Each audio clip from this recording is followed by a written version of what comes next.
Oh my God. Nicki?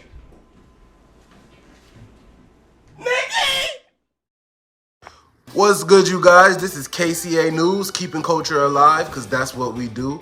Today, I got some news for you guys. We're going to be talking about Nicki Minaj's Pink Friday 2 rollout.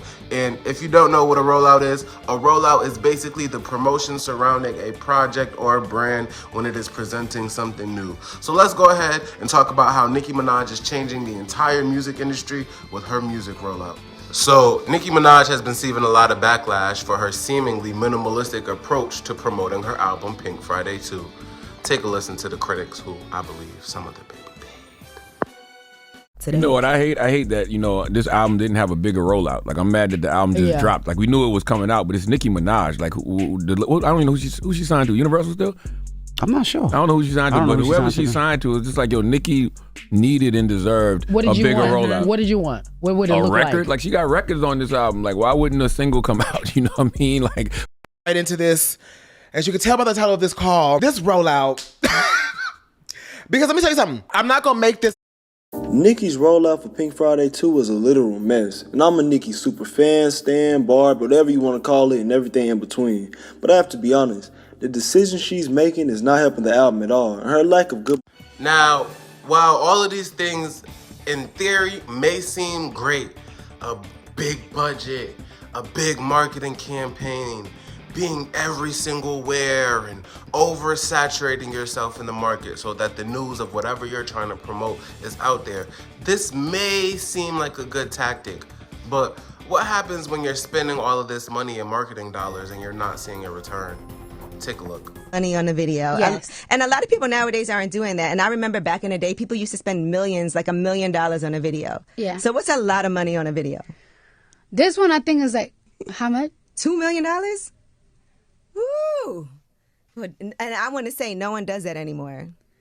Like, so that's how I know this means a lot to you to invest back into. Yeah. Like you said, you spent a lot of money on the video. Yes. And a lot of people. So, as you can see here, Cardi's talking about her having a big budget for her music video bongos. And I'm pretty sure that big budget came with a bunch of marketing. Cardi was at the VMAs, as you can see here. Cardi was doing many interviews and promotion, as you can see here, but the song still failed to crack the top 10 on the Hot 100. And the song also has not even been certified platinum to this day. Now let's take a look at some of the most highly marketed and promoted female rappers' numbers right now in music.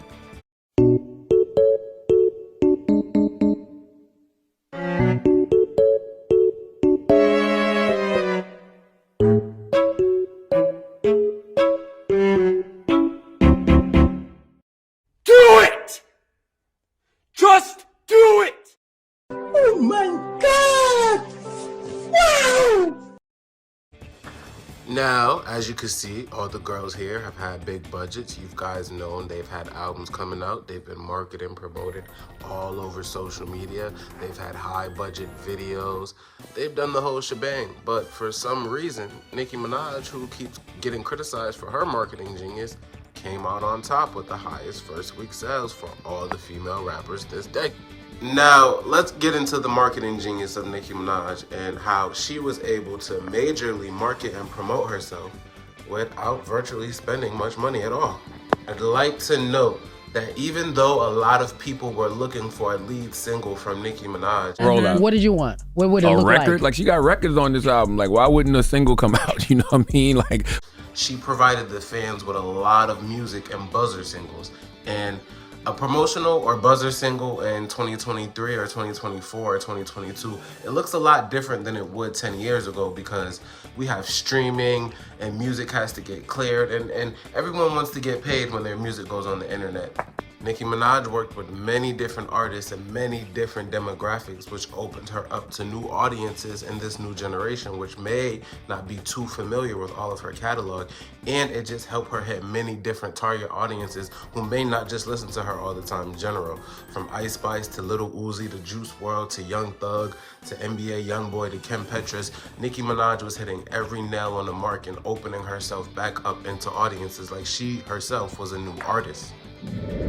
Now, instead of using typical marketing and paying to have promotion for the album all over the place, Nicki Minaj decided to focus on brand awareness while making money and promoting her brand. So we've seen Nicki Minaj work with brands like Rap Snacks and help sell out the entire product. We've seen Nicki Minaj work with brands like Call of Duty. We've seen Nicki Minaj even have her own Pink Friday 2 perfume to coincide with the album. All of these things would mean that Nicki Minaj's face would be everywhere.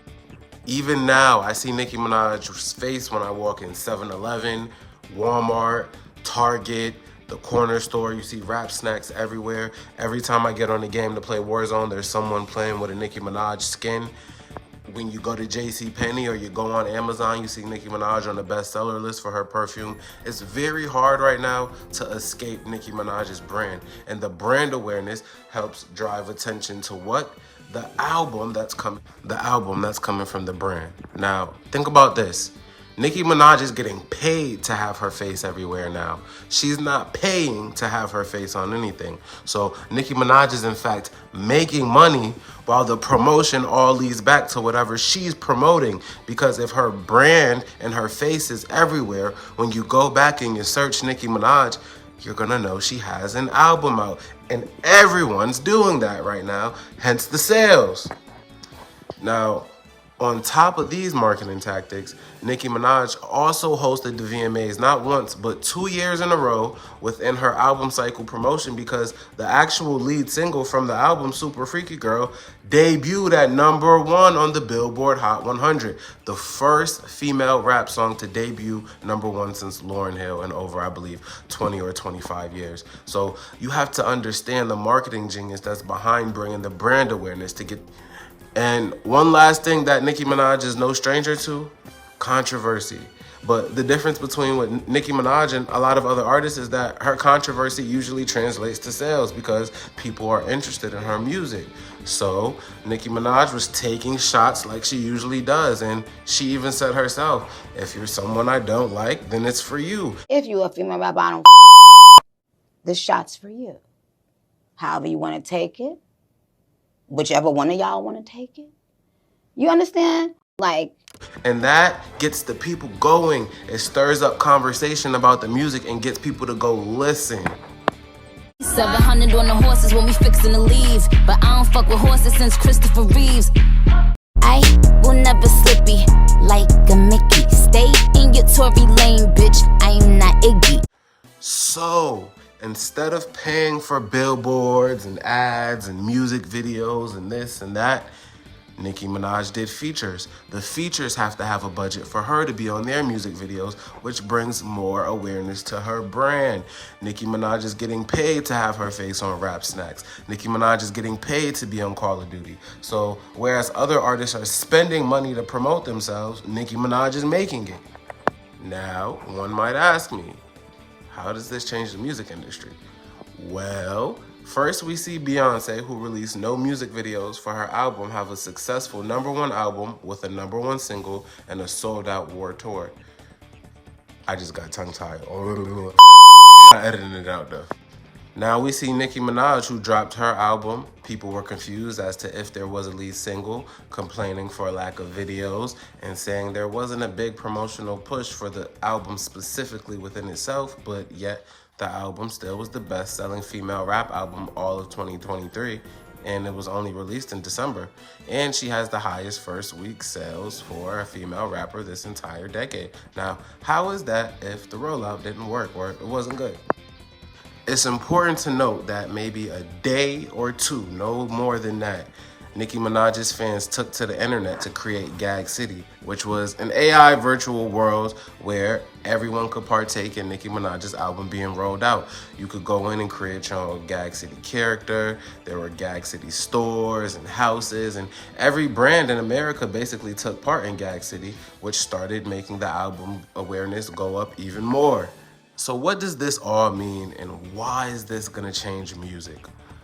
Well, from a business standpoint, if labels see that artists like Beyonce and Nicki Minaj can just come out, announce music, not drop any albums, and not really do any big promotion, not a lot of radio shows and interviews and things like that, they're simply gonna have to start cutting budgets for other artists because that means that it can be done. Nicki Minaj is setting the landscape for music to come back and be about good music. Right now, a lot of music is about if the video is good or if it has gone viral on TikTok or are you hearing it on the radio all the time. But Nicki Minaj just took it back to if you simply like the music and you fuck with the brand of the artist, then you're gonna go over there and you're gonna digest the music. And that's just what it comes down to. And if you guys can see right here, music has been down in sales and pure sales have been down, obviously, since it's the streaming era, but really only Nicki Minaj and Taylor Swift have been able to really sell music. And so what does this say to the labels? They're looking for opportunities to open up to make more money. Like it or not, major labels are businesses and they are looking for a return of investments. Well, like I said before, this shows the labels that it is possible not only to sell music in the streaming era, but also that you can get a fan base so engaged that they'll help promote the music themselves without you guys spending any money. But also, it shows that spending all the money on the promotion and big budgets doesn't always translate to sales. And so if you're making us lose money by spending money on you, but we're not making any, we have to cut your budget. That's just simple business logic. So Nicki Minaj is making the music industry once again about artist development, cultivating a fan base, and good music. You have to be talented, and that is what it's gonna come back down to because she's setting the tone. Just like she did with streaming when she made streaming a part of music and why it counts towards Billboard now. Nicki Minaj always has to bite the bullet so that everybody else going forward can get it easier in the industry. Also, we have no idea what else Nicki Minaj has planned for us. We know she has a documentary coming out. She has many videos that can be shot. We don't know what else she's gonna do to market and promote the album going forward now that it has been released so that we can continue to want to hear it for the rest of the year and not just move on in 5 seconds like we do with a lot of music in this generation. So you guys leave a comment below. Let me know what you guys think. Like, comment, subscribe. Instagram, TikTok, YouTube, all at Keeping Culture Alive. Follow me on Twitter at Q4QUISE. That's Q4Keys. And keep the conversation going. Like, share, repost this video, and you guys let me know what you thought about Nicki Minaj's rollout.